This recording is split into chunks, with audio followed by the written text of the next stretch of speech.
मित्रों एवं मेरे प्रिय विद्यार्थियों, आप सब लोगों को मेरा नमस्कार।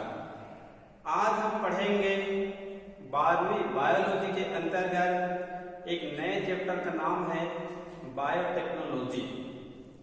वैसे हम लोग पिछले दिनों बायोटेक्नोलॉजी के एक चैप्टर का अध्ययन किए थे जिसका नाम था बायोटेक्नोलॉजी प्रिंसिपल एंड प्रोसेस। ये प्रथम चैप्टर पूर्ण हो चुका है, ठीक है। अब हम लोग बायोटेक्नोलॉजी का एक और चैप्टर का अध्ययन करेंगे। चैप्टर का नाम है बायोटेक्नोलॉजी एंड इट्स एप्लीकेशन, मतलब बायोटेक्नोलॉजी का अनुप्रयोग या फिर उपयोग। ये जो बायोटेक्नोलॉजी है वास्तव में कहना चाहिए मेडिकल का एक नई शाखा है।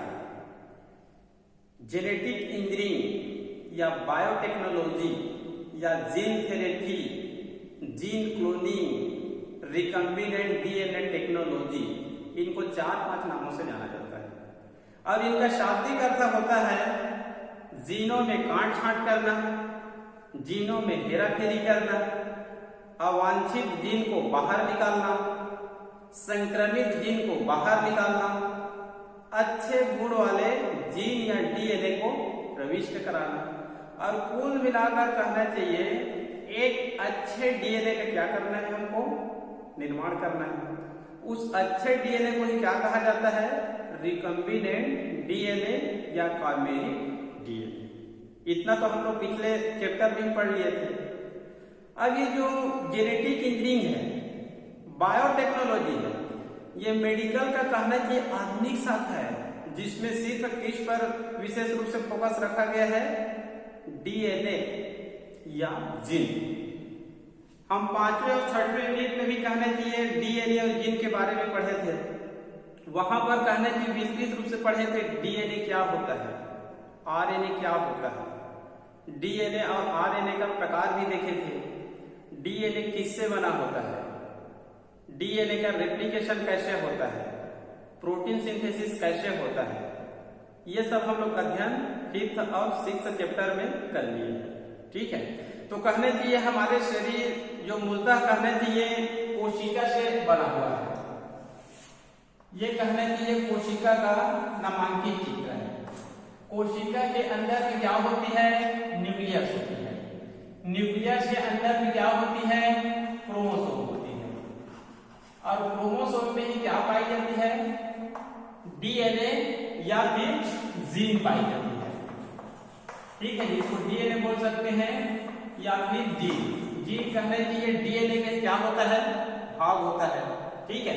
ये कोशिका भी सूक्ष्म है, खुली आंखों से दिखाई नहीं देता है। न्यूक्लियस ये भी सूक्ष्म है, ये भी खुली आंखों से दिखाई नहीं देता है। ये क्रोमोसोम है, ये भी दिखाई नहीं देता है। और इसी के अंदर कहना चाहिए डीएनए पाई जाती है या फिर जीन पाई जाती है, क्लियर। ये जो डीएनए है या फिर जीन है, तो हमारे शरीर में कहना चाहिए 40,000 से अधिक जीन पाए जाते हैं। हमारे शरीर में कहना चाहिए जो आनुवंशिकी रोग होते हैं जो एक पीढ़ी से दूसरी पीढ़ी में जाते हैं, वो ये गुणसूत्र या फिर डीएनए जीन की सहायता से कहना चाहिए एक पीढ़ी से दूसरी पीढ़ी में जाते हैं। इसी कारण कहना चाहिए आनुवंशिक रोगों का इलाज नहीं हो पाता है। तो आनुवंशिक रोगों का इलाज मेडिकल के कौन सी शाखा के अंतर्गत किया जा सकता है, बायोटेक्नोलॉजी, जेनेटिक इंजीनियरिंग। मतलब हमारे शरीर में 40-50 हजार से अधिक जीन है, उसमें कुछ जीन क्या होते हैं, हानिकारक होते हैं, अवांछित होते हैं, संक्रमित होते हैं, मतलब कुछ रोगों के गुण उसमें संग्रहित रहते हैं। और ये जीन कहना चाहिए एक पीढ़ी से दूसरे पीढ़ी में जाते रहते हैं।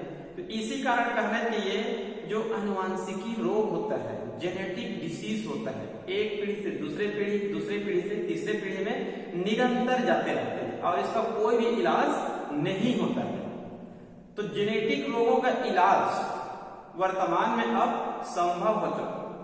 तो मेडिकल की कौन सी शाखा में इसका इलाज संभव हुआ है, बायोटेक्नोलॉजी, जेनेटिक इंजीनियरिंग। ये मेडिकल का कहना चाहिए क्या है, ये आधुनिक शाखा है, ठीक है। आप लोग को पिछले अध्याय में बताया था father of genetic engineering. Genetic engineering का पितामह किसको कहा जाता है या फिर जनक किसको कहा जाता है? एक पॉल बर्ग नामक साइंटिस्ट है। पॉल बर्ग नामक साइंटिस्ट ने 1972 में एक वायरस है, वायरस का नाम है सिमियन वायरस 40।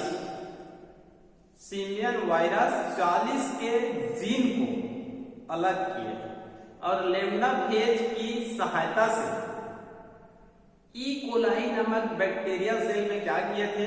प्रविष्ट कराए थे। इसी कारण पॉल बर्ग को फादर ऑफ जेनेटिक इंजीनियरिंग कहा गया है। इसके बाद कहना चाहिए जेनेटिक इंजीनियरिंग के विकास में बायोलॉजी का 2 खोज बहुत ही महत्वपूर्ण साबित हुए। पहला खोज क्या है? प्लाज्मिड का खोज, और दूसरा क्या है? रेस्ट्रिक्शन एंडोन्यूक्लियस एंजाइम का खोज। इसका खोज किसने किया है? इसको कई बार नेट में पूछा जाता है कि रेस्ट्रिक्शन एंडोन्यूक्लियस एंजाइम का खोज किसने किया। तो रेस्ट्रिक्शन एंडोन्यूक्लियस एंजाइम का खोज 3 वैज्ञानिकों ने मिलकर की है। ऑर्बर नाथन स्मिथ 1970 के आसपास किए थे और 1978 में मेडिकल का नोबेल पुरस्कार भी प्राप्त किए थे। क्लियर? इसके बाद कोहेन एंड बायर नामक और साइंटिस्ट है, उन्होंने कहना है कि किसी बाहरी जीन को जीवाणु के प्लाज्मिड में प्रविष्ट कराने में सफलता प्राप्त किए थे और उन्होंने जेनेटिक इंजीनियरिंग या जीन मैनिपुलेशन को और अधिक क्या किया था? विकसित करने में अपना योगदान दिए थे। ठीक है। तो ये जो बायोटेक्नोलॉजी है, जेनेटिक इंजीनियरिंग है, इनका कहना चाहिए केवल एक ही क्षेत्र नहीं है, इनके कई क्षेत्र में इनका उपयोग हो रहा है। ठीक है। जैसे कि मेडिकल के क्षेत्र में, स्वास्थ्य के क्षेत्र में, कृषि के क्षेत्र में, एनर्जी के क्षेत्र में, सीवेज ट्रीटमेंट के क्षेत्र में, इन्वायरमेंट के क्षेत्र में, मेडिकल उपकरण बनाने के क्षेत्र में, पौधों एवं जंतुओं के नई प्रजातियों के निर्माण करने में बायोटेक्नोलॉजी का क्या किया जा रहा है? उपयोग किया जा रहा है। क्लियर? तो यहाँ पर हम लोग कहना चाहिए 12वीं के सिलेबस में जो विशेष क्षेत्र दिए गए उन विशेष क्षेत्रों का यहाँ पर हम लोग आज अध्ययन करेंगे। क्लियर? मूलतः कहना चाहिए हमारे जो 12वीं के सिलेबस है उसमें कहना चाहिए बायोटेक्नोलॉजी एंड इट्स एप्लीकेशन, इसका अनुप्रयोग को कहना चाहिए कई क्षेत्र है। उनमें से पहला क्षेत्र का नाम है मेडिसिन एंड हेल्थ एप्लीकेशन के लिए। यहाँ पर देखेंगे कौन कौन क्षेत्र में कहना चाहिए ये उपयोगी है। तो क्षेत्र तो इसके अनेक है। ठीक है। तो यहाँ पर जो सिलेबस है उसी को विशेष रूप से अध्ययन करेंगे। पहला क्या है? Medicine and health. ठीक है। मतलब मेडिसिन मतलब मेडिकल ही है और हेल्थ मतलब क्या? हमारे स्वास्थ्य से संबंधित है। इसके अंतर्गत विशेष रूप से मेडिसिन का निर्माण किया जाता है। इसके अंतर्गत विशेष रूप से मेडिसिन का निर्माण किया जाता है और ऐसे मेडिसिन का निर्माण किया जाता है जो हमारे शरीर के लिए क्या होते हैं? बहुत ही महत्वपूर्ण होते हैं। यहाँ पर कुछ ऐसे मेडिसिन का अध्ययन करेंगे जिसको हम लोग पिछले चैप्टर में पढ़ लिए, या फिर एक और चैप्टर हम लोग पढ़े थे मानव कल्याण में सूक्ष्म जीवियों की भूमिका, ह्यूमन वेलफेयर, मतलब मानव कल्याण में सूक्ष्म जीवियों की भूमिका। इसमें कहने की मैं आप लोगों को 6 लेक्चर दिया था। ठीक है। जो कहना चाहिए 11 पार्ट के वीडियो में YouTube में कहना चाहिए अपलोडेड है। तो वहां पर विशेष रूप से 6 क्षेत्र बताया था मैं, मतलब सूक्ष्म जीवियों का मानव कल्याण में क्या क्या भूमिका है। तो वहां पर पहले आप लोग 6 क्षेत्र का नाम याद रख लेंगे, फिर विभिन्न प्रकार के सूक्ष्म जीवियों का नाम याद रख लेंगे। ठीक है। पहला कौन सा क्षेत्र था? हाउस होल्डर था, मतलब घरेलू उत्पाद में। दूसरा क्या था? इंडस्ट्रियल था। इंडस्ट्रियल के अंतर्गत क्या था? फार्मास्यूटिकल्स इंडस्ट्री, औषधि उद्योग में था। तीसरा क्या था? एनर्जी उत्पादन में था, ऊर्जा का उत्पादन। चौथा क्या था? सीवेज ट्रीटमेंट, वाहित मल उपचार। पांचवा क्या था? Bio fertiliser. छठवा क्या था? Bio pesticides. ठीक है। तो वहां पर 6 क्षेत्र देखे थे। ठीक है, जिसमें विभिन्न सूक्ष्म जीवियों का क्या किया जाता है, प्रयोग किया जाता है। तो उनका भी अध्ययन यहाँ पर है, क्योंकि वो भी कहना है कि बायोटेक्नोलॉजी के माध्यम से ही किया गया है।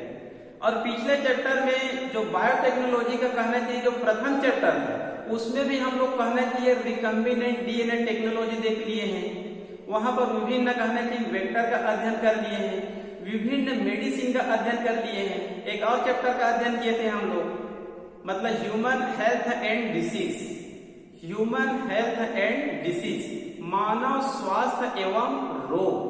वहां पर भी कुछ मेडिसिन का हम लोग क्या कर लिए थे, अध्ययन कर लिए थे। तो यहाँ पर कहना चाहिए हम लोग कुछ मेडिसिन का अध्ययन करेंगे, ऐसे मेडिसिन का अध्ययन करेंगे जो हमारे स्वास्थ्य के लिए क्या होती है, बहुत ही महत्वपूर्ण होती है। क्लियर?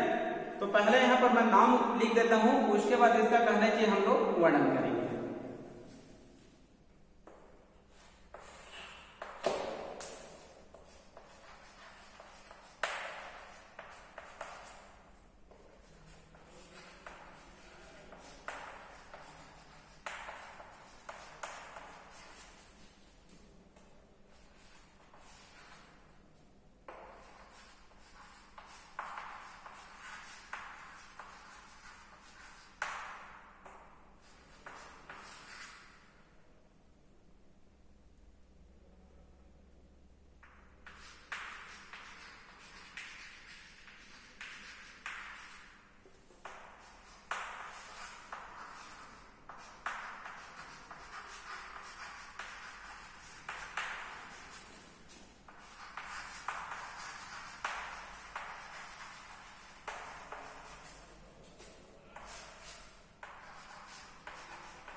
तो यहाँ पर विशेष रूप से कहना चाहिए मेडिसिन एंड हेल्थ के अंतर्गत 6 मेडिसिन का अध्ययन करेंगे।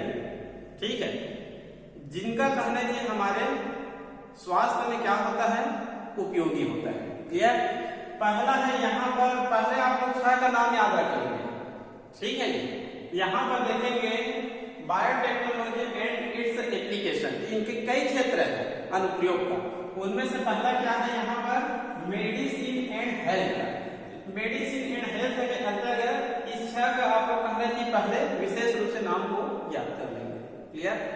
पहला क्या है, वैक्सीन। ठीक है, सेकंड क्या है, स्टेम सेल्स। तीसरा क्या है, इंटरफेरॉन। चौथा क्या है, हार्मोन। हार्मोन के अंतर्गत पहला क्या है, इंसुलिन हार्मोन, और सेकंड क्या है, ह्यूमन ग्रोथ हार्मोन। पांचवा क्या है, रोगों का निदान, डायग्नोसिस ऑफ डिसीज, रोगों का निदान। रोगों का निदान के लिए 2 आधुनिक विधि है। ये क्या है, मोनोक्लोनल एंटीबॉडी, और दूसरा क्या है, डीएनए प्रोब। मोनोक्लोनल एंटीबॉडी और दूसरा क्या है, डीएनए प्रोब। आगे क्या है, जीन थेरेपी। जीन थेरेपी भी कहना चाहिए 2 प्रकार का है, एक है पेशेंट थेरेपी और एक है एम्ब्रियो थेरेपी। मतलब ये है भ्रूण थेरेपी और ये क्या है, रोगी थेरेपी। क्लियर? इसी का हम लोग कहना चाहिए सिस्टमेटिक तरीके से इसको अध्ययन करेंगे। ठीक है, मेडिसिन एंड हेल्थ में बायोटेक्नोलॉजी का उपयोग। क्लियर? पहला क्या है, वैक्सीन। वैक्सीन क्या है मैं आप लोगों को पहले भी बता चुका हूं। ठीक है जी, इम्यूनोलॉजी नामक एक चैप्टर है ह्यूमन हेल्थ एंड डिसीज, उसमें मैं आप लोगों को वैक्सीन के बारे में विस्तृत अध्ययन करके बताया था। तो इनका मैं यहाँ पर विस्तृत अध्ययन करके नहीं बताऊंगा, ठीक है। आपको विस्तृत अध्ययन करना है तो आप लोग ह्यूमन हेल्थ एंड डिसीज वाले सेक्टर में चले जाएंगे और वहां पर जो इम्यूनोलॉजी है, ठीक है, father of immunology Edward Jenner, वहां पर इनका विशेष रूप से आप अध्ययन कर सकते हैं। क्लियर? तो कुछ बारे में बताता हूं मैं वैक्सीन। आप लोग को पता होगा विश्व का प्रथम वैक्सीन का क्या नाम है, किसने बनाया? तो विश्व का प्रथम वैक्सीन किसने बनाया था? 1796 में, 1796 में एडवर्ड जेनर नामक साइंटिस्ट ने बनाया था, ठीक है। वैज्ञानिकों ने यह देखा कि एक चेचक रोग था जिसको कहने की भारत में माता कहा जाता है, बड़ी माता, छोटी माता, चिकन पॉक्स, स्मॉल पॉक्स। ये रोग कहने की 1000 सन के आसपास शुरू हुआ था और 700-800 सालों में बहुत लोगों का कहना चाहिए इस रोग से जान चला गया था। हर साल लाखों व्यक्ति इनसे जान गंवाते थे। तो एडवर्ड जेनर नामक साइंटिस्ट ने इसका अध्ययन किए और अध्ययन करने के बाद इनका विशेष रूप से कहना चाहिए रिसर्च किए और रिसर्च करने के बाद इनका विश्व का प्रथम वैक्सीन 1796 में कहना चाहिए चेचक का वैक्सीन तैयार किया था। तो उन्होंने कैसे वैक्सीन का तैयार किया था? जैसे कि ये रोग कहना चाहिए अधिकांश लोगों को होता था, तो उन्होंने जब अध्ययन किए, रिसर्च किए, उस समय ये पाया गया कि जो मिल्कमैन होते हैं, जो ग्वाल होते हैं, ठीक है, उनमें ये रोग नहीं होता था। तो वो देखे कि वास्तव में जो ग्वाल है, गाय चराने वाले जो ग्वाल है, मिल्कमैन कहा जाता है, इनमें क्यों नहीं होता है? तो उन्होंने रिसर्च में यह देखा कि जो मिल्कमैन थे उनके शरीर में काउ पॉक्स नामक वायरस पाए जाते हैं और ये काउ पॉक्स नामक वायरस कहना चाहिए जो चिकन पॉक्स के वायरस थे, स्मॉल पॉक्स के वायरस थे, उनके प्रभाव को क्या कर देता था? निष्क्रिय कर देता था और मिल्कमैन को ये रोग नहीं होता था। तो उन्होंने ये देखा जो मिल्कमैन है उनके ब्लड को अलग किया, उसमें कहना चाहिए काउ पॉक्स नामक वायरस है और चेचक से कहना चाहिए पीड़ित, माता से पीड़ित जिस व्यक्ति के शरीर में ब्लड को कहना चाहिए प्रविष्ट कराया गया, तब वह व्यक्ति आसानी से क्या हो गया? ठीक हो गया। इसी सिद्धांत के आधार पर कहना चाहिए उन्होंने चेचक का पहला वैक्सीन तैयार किया था। उसके बाद कहना चाहिए लुई पाश्चर नामक साइंटिस्ट है, लुई पाश्चर नामक साइंटिस्ट ने इसी सिद्धांत के आधार पर रेबीज का वैक्सीन तैयार किया। इसके बाद कहना चाहिए आगे चलकर कई रोगों का कहना चाहिए वैक्सीन तैयार होना प्रारंभ हो गया। तो आजकल कहना चाहिए अधिकांश रोगों का वैक्सीन तैयार हो गया है, लेकिन आज भी कुछ रोग ऐसे हैं जिनका कहना चाहिए वैक्सीन तैयार नहीं है, जैसे कि टाइफाइड, मलेरिया। टाइफाइड का वैक्सीन तो बना हुआ है लेकिन 100% सक्सेस नहीं हुआ है। क्लियर? तो टाइफाइड है, मलेरिया है, कैंसर है, एड्स है, हेपेटाइटिस बी है। हेपेटाइटिस बी का भी कहना चाहिए वैक्सीन है लेकिन 100% कारगर नहीं है। तो कहना चाहिए अनेक रोगों का वैक्सीन तो बन गया है लेकिन कुछ रोग है जो बहुत अधिक संख्या में लोग पीड़ित रहते हैं, उनका कहना है कि वैक्सीन अभी तैयार नहीं हुआ है। क्लियर? उसके बाद आप लोगों को मैं कहना है कि वैक्सीन कैसे तैयार किया जाता है ये भी बताया था, तो मैं उसी को बार बार यहाँ पर अध्ययन नहीं करूंगा। Clear? Types of vaccine, types of vaccine, इसका भी आप लोगों को मैं विशेष रूप से अध्ययन कराया था टाइप्स ऑफ वैक्सीन का। तो टाइप्स ऑफ वैक्सीन कहना चाहिए 3 प्रकार बताया था मैं। पहला क्या था?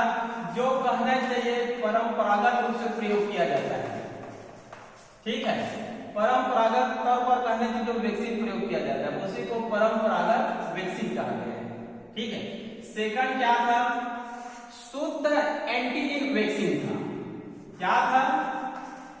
शुद्ध एंटीजन वैक्सीन था। और तीसरा क्या था? डीएनए रिकम्बिनेंट वैक्सीन, ठीक है, 3 प्रकार का वैक्सीन में बताया था।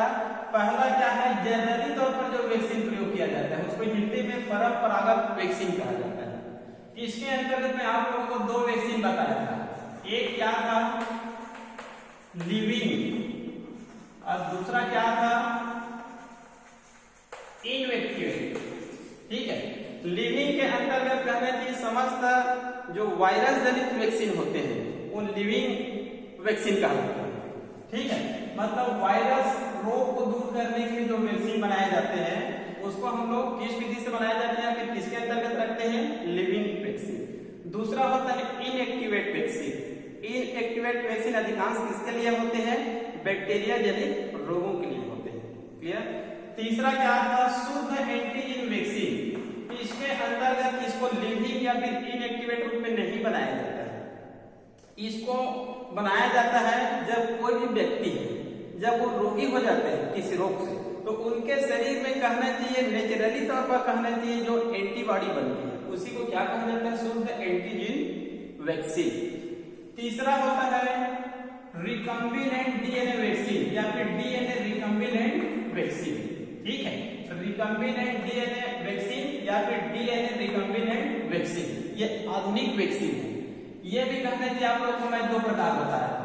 पहला क्या था, पॉलीपेप्टाइड वैक्सीन, और दूसरा क्या था, डीएनए वैक्सीन। ठीक है, इन दोनों को कहना चाहिए कौन से विधि से बनाई जाती है, रिकम्बिनेंट डीएनए विधि से बनाई जाती है, जिसका हम लोग पिछले चैप्टर में अध्ययन किए थे या फिर अभी वर्तमान में जो अध्ययन कर रहे हैं। मतलब बायोटेक्नोलॉजी जेनेटिक इंजरी के माध्यम से जो वैक्सीन बनाया जाता है उसको रिकम्बिनेंट डीएनए वैक्सीन कहा जाता है। ये भी 2 प्रकार के होते हैं। पहला क्या होते हैं, पॉलीपेप्टाइड वैक्सीन, और दूसरा क्या होते हैं, डीएनए वैक्सीन। पॉलीपेप्टाइड वैक्सीन के अंतर्गत जनरली तौर पर कहना चाहिए प्रोटीन का उपयोग किया जाता है। हमको पहले से पता है जो प्रोटीन होता है तो रोग प्रतिरोधक क्षमता पाई जाती है प्रोटीन में। तो प्रोटीन के संपूर्ण अणु में रोग प्रतिरोधक क्षमता नहीं पाई जाती है। प्रोटीन के कहना चाहिए कुछ ही भाग में जो रोग प्रतिरोधक क्षमता पाई जाती है। ठीक है, तो प्रोटीन की जिस भाग में रोग प्रतिरोधक क्षमता पाई जाती है उसी को कहना चाहिए पॉलीपेप्टाइड वैक्सीन के रूप में प्रयोग किया जाता है। क्लियर। डीएनए वैक्सीन, इसमें स्वयं जो डीएनए होता है, स्वयं जो जीन होता है, ये कहने के किस रूप में कार्य करते हैं, वैक्सीन के रूप में कार्य करते हैं। क्लियर। तो यह हो गया आप लोगों का टाइप्स ऑफ वैक्सीन, परंपरागत वैक्सीन, लिविंग और इनएक्टिवेट, सेकंड शुद्ध एंटीजन वैक्सीन, और तीसरा है रिकम्बिनेंट डीएनए वैक्सीन। क्लियर। ये वायरस जनित रोगों के लिए है और ये विशेष रूप से कहना चाहिए जीवाणु जनित रोगों के लिए। इसको